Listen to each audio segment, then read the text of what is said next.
Looks like this good old boy's seen his last gunfight. Time to take him to Boot Hill.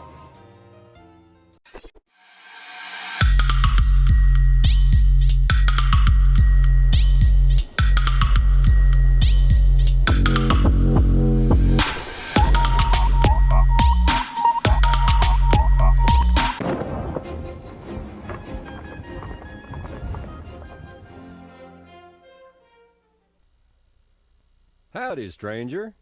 If you're fixing to take on Mad Dog McCree and his outlaws, you need... See what kind of a shot you are, Pilgrim. Take a crack at this bottle.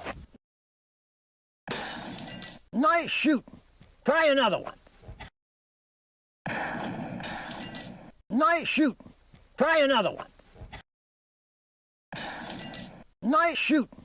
Try another one.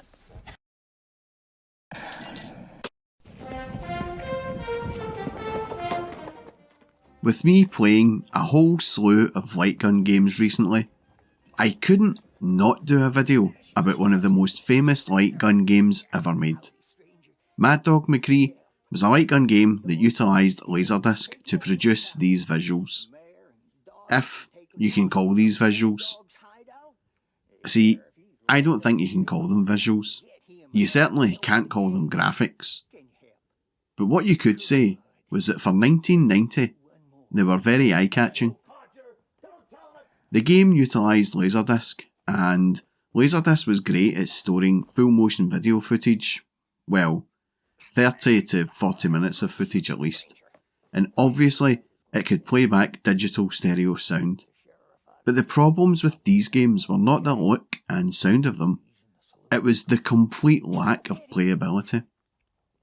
Several years before the release of Mad Dog, Dragon's Lair used outstanding top quality animation on Laserdisc to entice players in, but unfortunately that game was rubbish.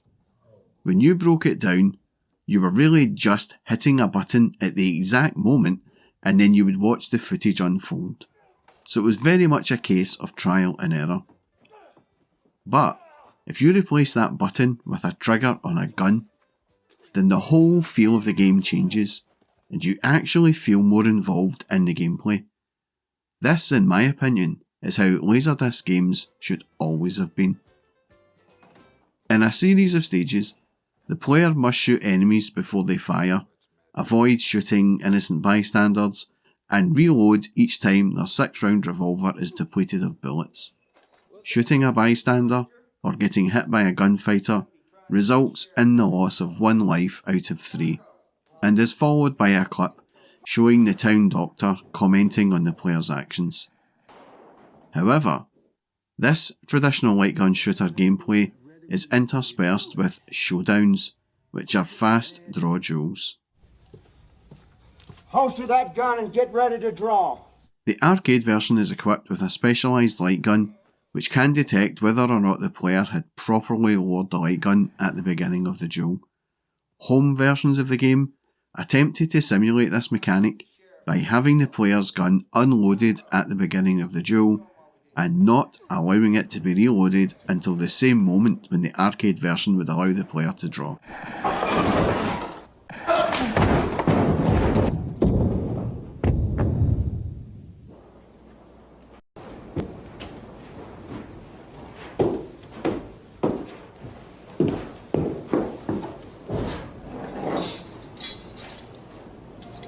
Thank you, stranger. I think you'll be needing these.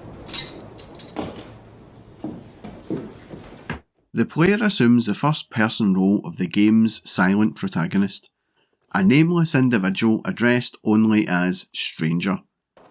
The stranger rides into an unnamed Old West town and is approached by an elderly prospector who appeals to him for help. He tells the stranger that the mayor and his daughter have been kidnapped by a gang of outlaws led by the notorious Mad Dog McCree, and when the sheriff tried to stop them, they locked him up in the jail. 2 of the gang appear to silence the prospector, but the stranger shoots him. The prospector then tells him, in his best Nick Nolte impression, that One-Eyed Jack holds the keys to the jail and is in the saloon.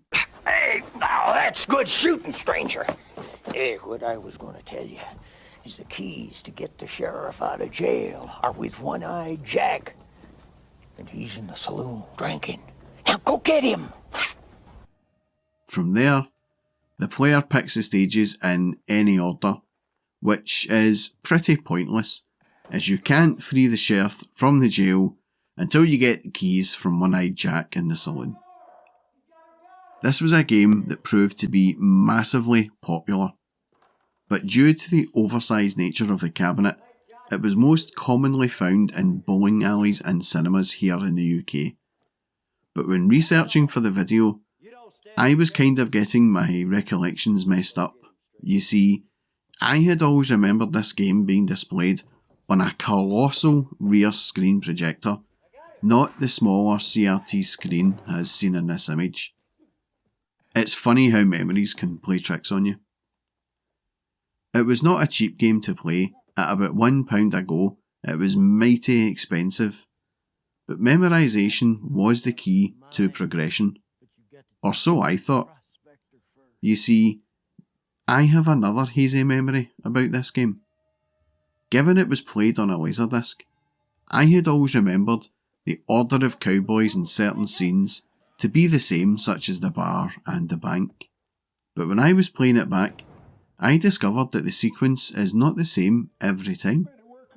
And this has actually impressed me a little bit more. I had always thought the entire scene was played as a video, but it's the cowboys' appearances that are played as separate videos in the barn.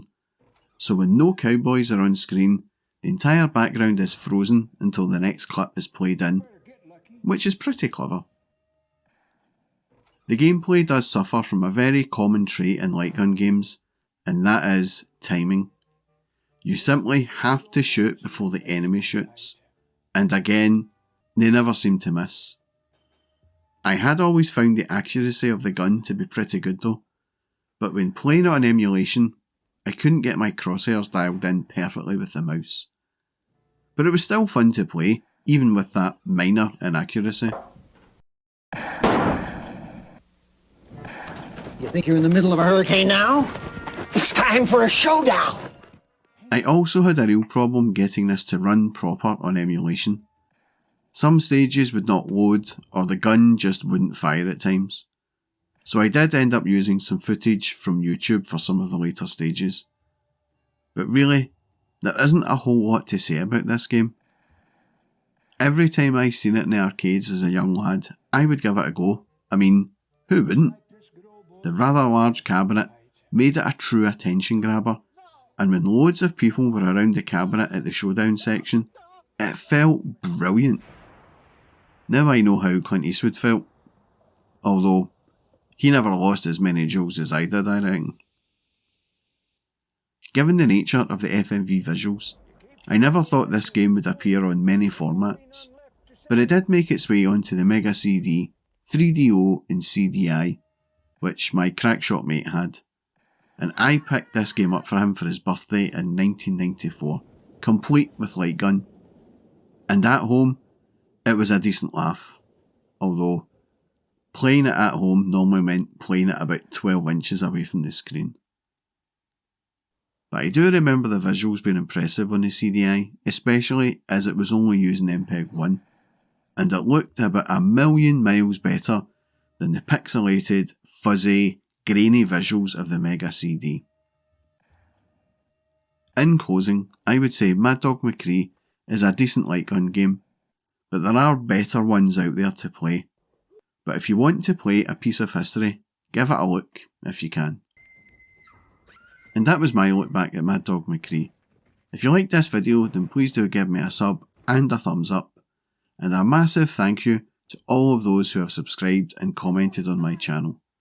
I really do appreciate all the support. That's all from me, folks. Thanks for watching.